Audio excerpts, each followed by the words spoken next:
નમસ્કાર. News of Gandhinagar daily headlines today. Gandhinagar જિલ્લામાં સામાન્ય પ્રવાહનું 95.27% અને વિજ્ઞાન પ્રવાહનું 83.51% પરિણામ જાહેર. ગાંધીનગરને મળશે નવા ચીફ ફાયર ઓફિસર. અમદાવાદના ડિવિઝનલ ફાયર ઓફિસર ઓમ જાડેજાએ ગુજરાત પબ્લિક સર્વિસ કમિશન દ્વારા લેવાયેલી પરીક્ષામાં પ્રથમ ક્રમ મેળવ્યો. ગાંધીનગરના વાતાવરણમાં પલટો. તાપમાન 29 ડિગ્રી નોંધાયું. 4 દિવસ કમોસમી વરસાદની આગાહી. ₹2ના ભ્રષ્ટાચારના કેસમાં 20 વર્ષે સુપ્રીમ કોર્ટનો ચુકાદો. પુરાવાના અભાવે સ્ટેમ્પ વેન્ડર નિર્દોષ મુક્ત. રોજગારીની શોધમાં આફ્રિકા ગયેલા 5 ભારતીયોનું બંદૂકની અણીએ અપહરણ. 10 દિવસે પણ કોઈ ભાળ ન મળી. તંત્રીલેખ. પેટ્રોલ ડીઝલના ભાવમાં ઘટાડાની આશા વધી. સુરત મહાનગરપાલિકા સંચાલિત સુમન સ્કૂલનું ધોરણ 12 સાયન્સ પ્રવાહનું પરિણામ 98%.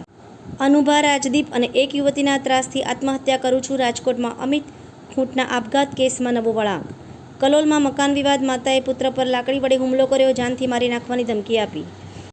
છત્રાલમાં મોટાબાર કડવા પાટીદાર સમાજનું નવું કેમ્પસ. 35 વીઘા જમીનમાં દંપુ પટેલ કેમ્પસ અને સમત્વ નેચરોથેરાપી સેન્ટરનું સીએમ દ્વારા લોકાર્પણ. સિંહણ સે સેલ્ફી લે રે વાંચવા જેવો લેખ. ભરત વૈષ્ણવ. એનોજી સાહિત્ય સરિતા ગ્રુપ. વિષય આતંકવાદ ઉપર સર્જકોની સ્વરચિત વિવિધ રચનાઓ. વેકેશનમાં બાળકો માટે દિવ્ય ધાર્મિક સફર. દેરાસરમાં પક્ષાલ પૂજા અને ઉપાશ્રમમાં શિબિર સાથે પ્રભાવનાનું અનોખું આયોજન.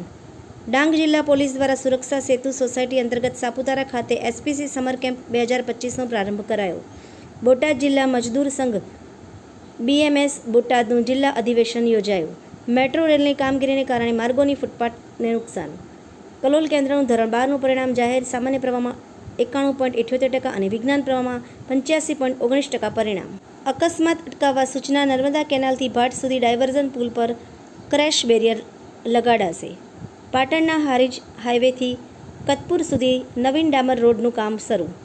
ગુજરાતના 19 એરપોર્ટ પરથી વર્ષ 2024માં અંદાજે 1.43 લાખ જેટલા વિમાનોની આવન જાવન.